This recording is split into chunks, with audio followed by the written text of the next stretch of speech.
Bienvenue dans le podcast Lawher, le podcast qui vous permet de démystifier le droit et de le rendre accessible dans votre aventure entrepreneuriale en tant qu'entrepreneuse. Parce que dans Lawher, on pense que le droit et l'avocat doivent être les alliés de la réussite entrepreneuriale des femmes. On parlera donc d'entrepreneuriat, de cerveau reptilien, de contrat, de sororité ou encore de Beyoncé. Bonne écoute à toutes!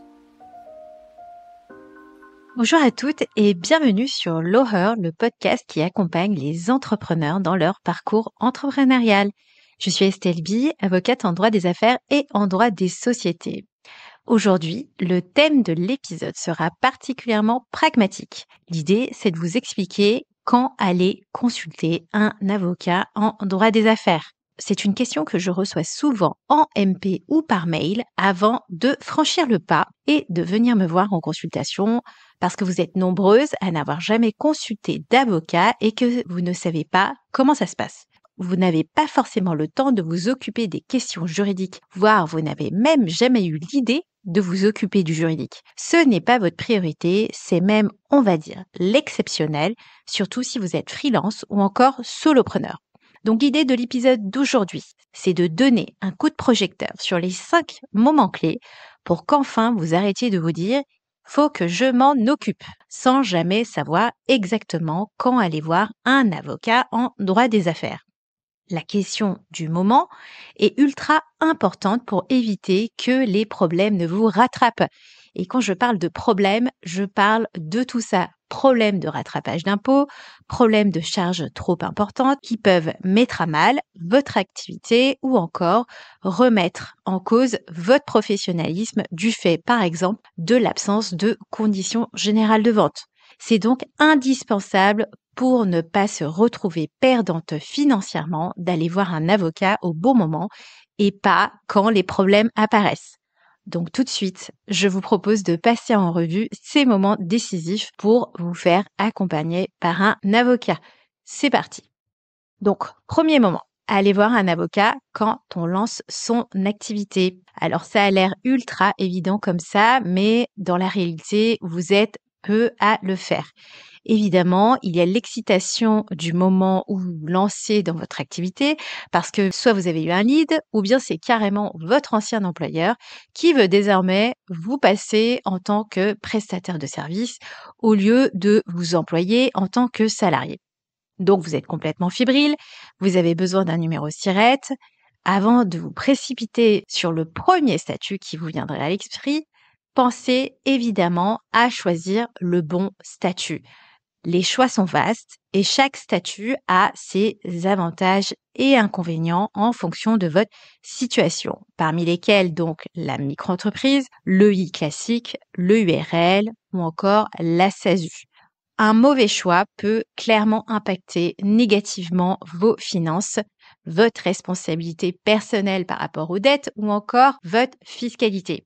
Et c'est là que l'avocat en droit des sociétés ou en droit des affaires interviendra pour vous guider dans ces décisions cruciales. Vous n'êtes pas sûr de ce qui est le mieux pour vous à long terme? Je vous conseille de prendre un rendez-vous pour une consultation.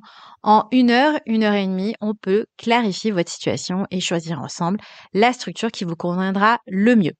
À mon sens, c'est encore plus important lorsqu'on est une femme et qu'on se lance dans l'entrepreneuriat, car souvent, il y a la composante de la maternité qui va rentrer en ligne de compte. Donc, deuxième moment, allez voir un avocat quand vous commencez à générer du chiffre d'affaires de manière régulière. Après les premiers mois, ça y est, votre activité commence à générer des revenus, vous avez peut-être même dépassé le seuil de la micro-entreprise. Pas de panique, si c'est la première fois que ça vous arrive, il y a une année de tolérance pour que vous puissiez choisir quand même votre nouveau statut. C'est donc le moment de réévaluer votre statut fiscal, mais également votre statut social. Une structure qui était simple au départ, c'est-à-dire la micro-entreprise, peut rapidement devenir un frein quand votre chiffre d'affaires augmente. Un point avec un avocat vous permettra de voir s'il est temps de passer sur une société pour que ce soit plus adapté à vos besoins avec un régime fiscal plus avantageux. Pour être plus technique, les 3 quarts du temps, lorsque je reçois mes clientes au cabinet, C'est à ce moment-là qu'elles se rendent compte qu'elles vont se prendre une sacrée régularisation de la part des impôts, notamment au titre de leur impôt sur le revenu. La dernière en date, dans les 15 000 euros, et c'était franchement pas le moment avec l'arrivée d'un bébé et un projet d'achat immobilier dans le pipe. Donc, il y a clairement un sujet sur la question de votre statut fiscal. Allez voir un avocat à ce moment-là, c'est penser à optimiser la manière dont vous allez gagner votre argent. À mon sens, ça ne sert à rien de faire autant d'efforts de développement si c'est pour, au final, se faire assassiner par les impôts par derrière. Autre chose ultra importante, il ne s'agit pas juste de payer moins d'impôts, mais aussi de protéger vos droits sociaux, c'est-à-dire faire attention à votre protection sociale. Par exemple, certains statuts aux formes sociales vont offrir une meilleure couverture sociale, notamment lorsqu'on parle de retraite ou de congé maternité. Ce sont des aspects qu'on oublie souvent quand on démarre, mais qui vont prendre toute leur importance à ce stade. On ne le dira jamais assez, mais vos projets perso ont clairement une influence sur votre activité entrepreneuriale et inversement. Il est donc nécessaire, à mon sens, en cas de nouveaux projets perso, d'aller consulter son avocat pour voir si vous êtes dans les meilleures conditions pour votre activité. Typiquement en cas de mariage, projet d'achat immobilier ou encore projet bébé.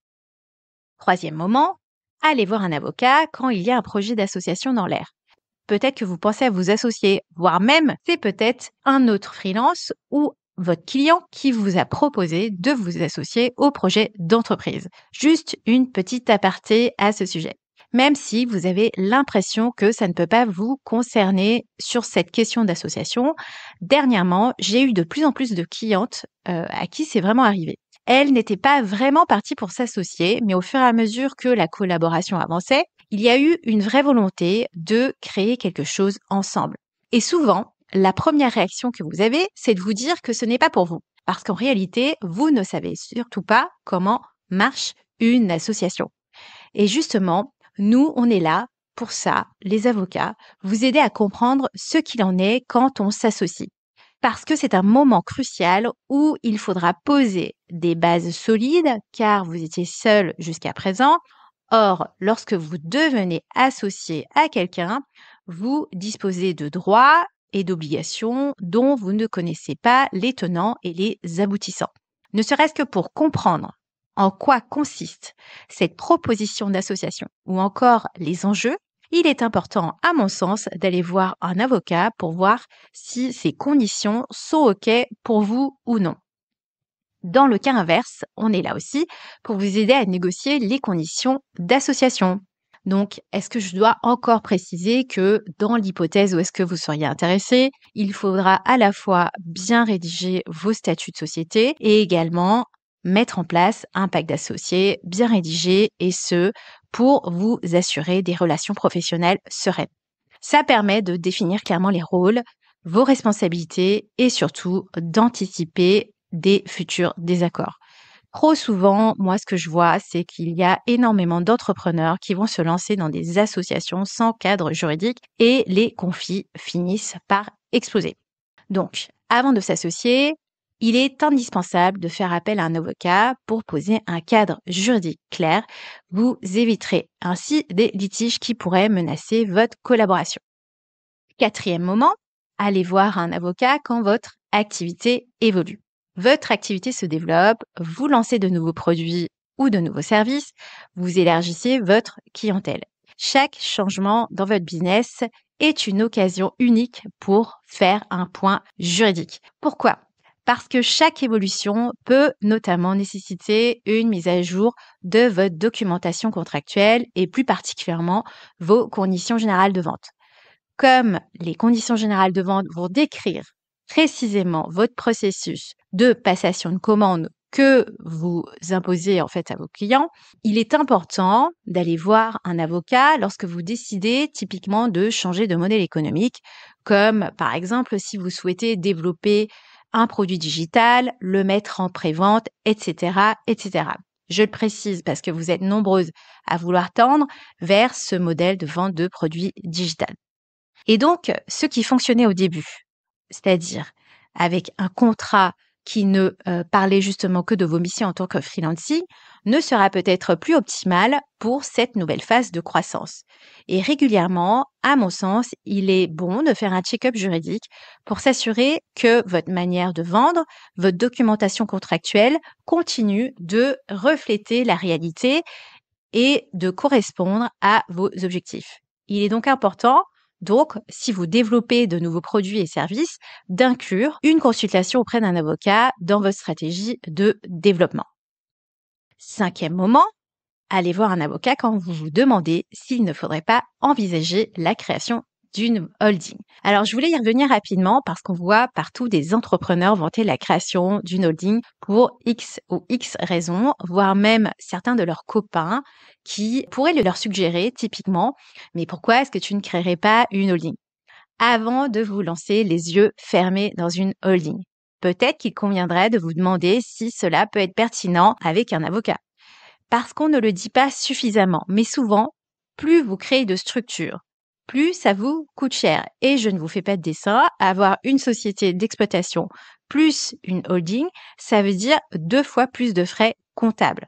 Or, moi, ce que je vois dans mes consultations, c'est qu'il y a trop souvent des entrepreneurs qui ont donc 2 structures sans savoir pourquoi ils le font. Et je rappelle quand même que si vous avez une structure qui ne vous sert pas à grand-chose, vous perdez de l'argent à payer un comptable pour les frais de tenue de comptabilité, etc., etc., etc. La holding, elle est souvent utilisée lorsqu'on possède plusieurs sociétés ou lorsqu'on veut séparer ses propres activités professionnelles de ses activités personnelles. C'est aussi une manière d'optimiser fiscalement la situation financière via des questions de remontée de dividendes en bénéficiant du régime Murphy fiscalement. Bref, donc, avant de vous lancer dans ce projet, il est extrêmement important de consulter un avocat pour déterminer si la création d'une holding est un bon choix pour vous. Parce que ça va dépendre fortement de la taille de votre activité et de vos objectifs à long terme, notamment en termes d'investissement. Si vous êtes à un moment où votre business se diversifie ou si vous souhaitez investir, n'attendez pas pour faire un point sur cette option. Et donc voilà, vous connaissez désormais les 5 moments clés où, à mon sens, il est indispensable de faire un point avec un avocat en droit des sociétés. Que vous soyez en pleine réflexion sur le choix de votre statut, sur le point de vous associer ou en train de faire évoluer votre business en créant une nouvelle offre de service ou de produit, une consultation avec un avocat vous permettra de sécuriser vos choix et d'optimiser votre parcours business. Je vous invite à visiter mon lien pour réserver une consultation personnalisée et discuter justement de vos besoins spécifiques et de vos futurs projets. Mieux vaut prévenir que guérir, vous le savez toutes, et c'est surtout vrai en matière juridique. Merci de votre écoute et à très bientôt pour un nouvel épisode de L'Horreur. Prenez soin de vous.